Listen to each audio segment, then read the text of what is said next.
সংসারের জন্য আমরা খাচ্ছি। যার জন্য খাটলে ওই পারে গিয়ে তার জন্য বসে থাকতে হয়, আমরা তার জন্য খাটি না।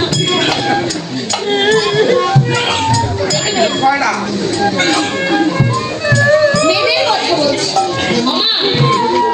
একদিন কাজ করতে করতে ক্লান্ত হয়ে পড়েছেন, খুব কষ্ট হচ্ছে, রান্না করতে পারেননি।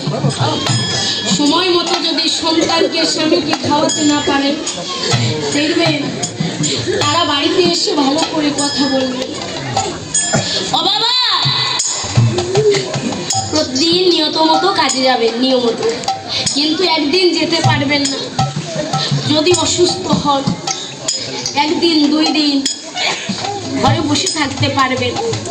ঘরের পরিবার এসে তখন বলবে, কি গো তুমি কাজে যাবে না?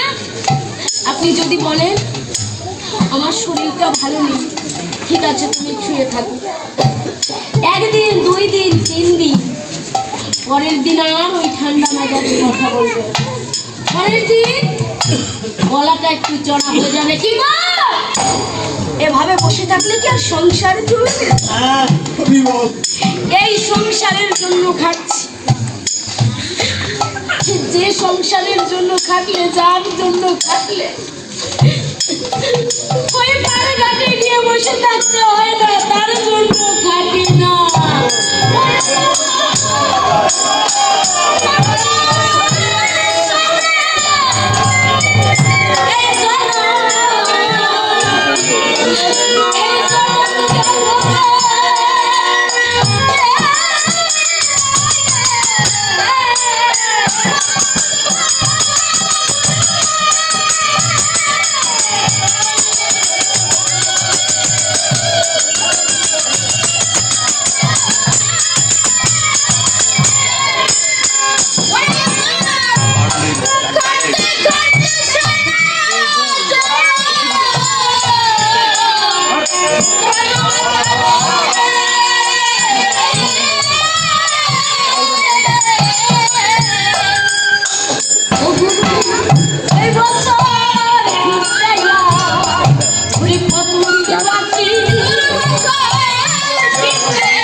পরের বাড়ি।